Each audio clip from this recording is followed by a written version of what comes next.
Hi சொந்தங்களா, எப்படி இருக்கிறீங்க? நான் உங்கள் பாரதி. நான் நல்லா இருக்கிறேன். நீங்கள் எல்லோரும் எப்படி இருக்கிறீங்க?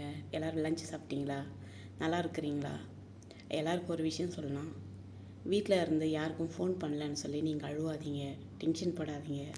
நான் அழுதது இப்போ பாதிக்கான தான் தெரியுது. அதனால் நம்ம மெடிசின் சாப்பிடாமல், கிளாஸ் போடாமல், நேச்சுரலாக நம்ம கிச்சனில் இருக்கிற பொருளை வச்சு ஒன் பை ஒன்னாக உங்களால் முடிஞ்சப்போ கொஞ்சம் கொஞ்சமாக நம்மளுக்கு நம்ம உடம்பு ஹெல்த்தியாக பார்த்துக்கணும். ஃப்ரிட்ஜில் வச்சது அதிகமாக சாப்பிடாதீங்க. இன்னொரு விஷயம் என்னென்னா, தண்ணி ரொம்ப கோல்டாக குடிக்காமல் கொஞ்சம் கோல்டு தண்ணியும் கொஞ்சம் ஃபில்டரும் ரெண்டும் மிக்ஸ் பண்ணிக்கோங்க.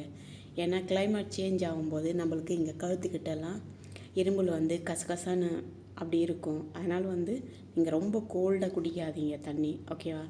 இன்னொரு விஷயம் என்னென்னா, நம்ம சம்பளம் வாங்குறப்போ அது நீங்கள் இந்தியாவில் இருங்க இல்லை வெளிநாட்டில் இருங்க, நான் நிறைய வீடியோவில் சொல்லியிருப்பேன். ஆனால் நம்ம சம்பளம் வாங்கினப்போ நீ 10 ரூபா சம்பாரிச்சா அதில் 7 ரூபா நீ செலவு பண்ணிக்க, மீதி 3 ரூபா இது சேவிங். கண்டிப்பாக நம்ம மெடிக்கல்ன்றது நம்ம உடம்புல நம்மளுக்கு எப்போ என்ன நடக்குன்றது நம்மளால் சொல்ல முடியாது. இன்றைக்கி நம்ம ஆரோக்கியமாக இருக்கிறோம், நாளைக்கு எப்படின்னு சொல்லி என்னாலேயும் சொல்ல முடியாது. ஸோ உங்களால் கூட சொல்ல முடியாது. அதனால் நம்ம எப்போ ஆச்சு சரி, நம்ம காசு சம்பாதிக்கும் போது 10 ரூபா உனக்கு வருமானம்னா அதில் 2 ரூபா 3 ரூபா கண்டிப்பாக உனக்கு சேவிங் வேணும். இது நம்ம காசு இல்லைன்னு சொல்லி நீங்கள் எடுத்து வைங்க. அது கண்டிப்பாக உங்களுக்கு ஒரு எமர்ஜென்சிக்கு கண்டிப்பாக உங்களுக்கு யூஸ் ஆகும். இன்னொரு விஷயம் என்னென்னா, நம்ம அடுத்தவங்க கிட்ட போய் கேட்காது ரெண்டு விஷயந்தான். ஒன்று, அடுத்தவங்க நம்ம மேலே காட்டுற அன்பு பாசம் உண்மையாக இருக்கிறது. ரெண்டாவது காசு. நம்ம யாரெல்லாம் அதிகமாக நினைக்கிறோமோ, அது லவராக இருக்கட்டும், ஃப்ரெண்டாக இருக்கட்டும், ஃபேமிலியாக இருக்கட்டும், அது யாராவாச்சும் இருக்கட்டும். ஆனால் நீங்கள் யார்கிட்ட அதிகமாக அன்பாக பாசமாக இருக்கிறீங்களோ, தயவுசெய்து ப்ளீஸ் நான் ரிக்வஸ்ட் பண்ணுறேன். இதெல்லாம் என்னுடைய அனுபவம். நான் நிறைய அழுது கஷ்டப்பட்டு இருக்கிறேன்.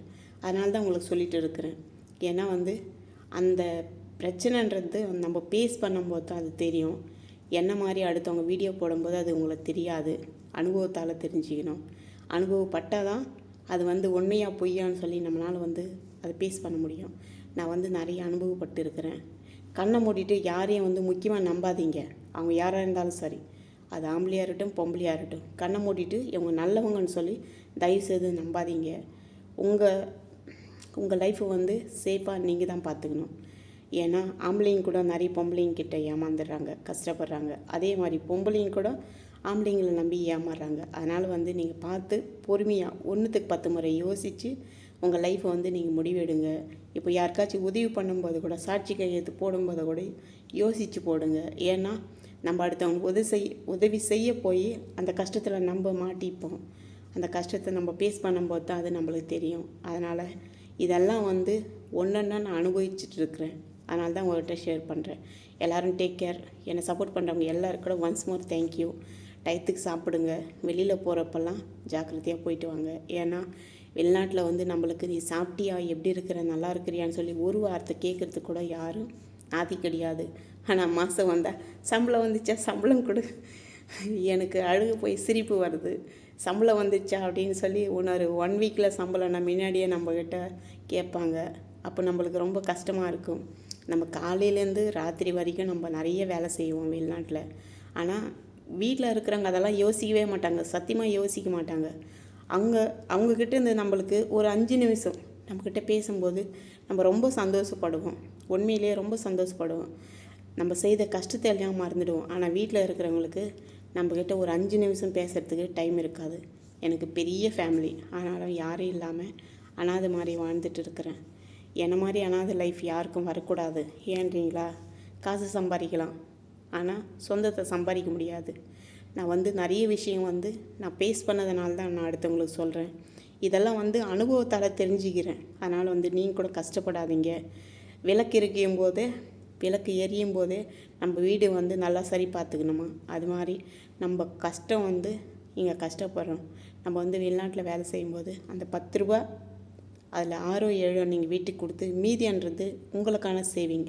நாளைக்கே உங்களுக்கு ஏதாச்சும் நடந்தாலும் வீட்டில் இருக்கிறவங்க யாரும், ஐயோ நீ இத்தனை வருஷமாக அங்கே போயிட்டு கஷ்டப்பட்டியே, இந்த 10,000 எடுத்துகிட்டு போய் பார்த்துக்கோ உடம்பு, யாரும் சொல்ல மாட்டாங்க. அட்லீஸ்ட் ஒரு வாய் சாப்பாடு நீங்கள் அடுத்தவங்க கிட்ட போய் கையேந்தணும். அந்த நிலைமை உங்களை வரக்கூடாது. அதனால் நம்மளுக்குன்னு சொல்லி ஒரு கூரை வீடாச்சு நம்மள்தான்னு சொல்லியிருக்கணும்.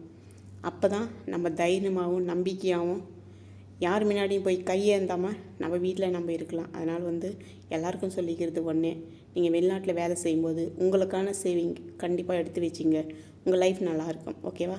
என்னை சப்போர்ட் பண்ணுறேன். ஒன்ஸ் மோர் எல்லாருக்கும் தேங்க்யூ. எல்லோரும் வந்து வெளிநாட்டில் இன்றைக்கான நாளை வந்து சந்தோஷமாக இருங்க. நாளைக்கன்ற நாளை டென்ஷன் பட்டு உங்கள் வாழ்க்கையை வந்து கஷ்டப்படுத்திக்காதீங்க. சரா, காசை வந்து நம்ம சம்பாதிக்கலாம், ஆனால் சந்தோஷத்தை நம்ம காசு கொடுத்து வாங்க முடியாது. நம்ம சந்தோஷமாக இருக்கிறப்ப எல்லாருமே நம்மளோட இருந்த மாதிரி தான் இருக்கும். ஆனால் நம்மக்கிட்ட காசு இல்லைன்னா ஒரு கையாக இருந்துச்சானா யாரும் நம்ம பக்கத்தில் கூட இருக்க மாட்டாங்க. நீ எப்படி இருக்கிற, சாப்பிட்டியா, நல்லா இருக்கிறியான்னு சொல்லி கூட ஒரு வார்த்தை யாரும் கேட்க மாட்டாங்க. இதெல்லாம் வந்து நீங்கள் அனுபவப்பட்டு தெரிஞ்சுப்பீங்க. நான் அனுபவிச்சுட்டு இருக்கிறேன், அதனால தான் உங்கள்கிட்ட ஷேர் பண்ணுறேன். அதனால் பார்த்து உஷாரமாக பத்திரமா இருங்க. ஓகேவா? நீங்கள் கஷ்டப்பட்ட காசை சேவிங் பண்ணி வச்சிங்க, அது உங்கள் லைஃபுக்கு யூஸ் ஆகும். ஓகேவா? பாய் சொன்னாங்களா? எல்லாருக்கும் ஒன்ஸ் மோர் தேங்க்யூ. நெக்ஸ்ட் வீடியோவில் பார்க்கலாம். பாய்.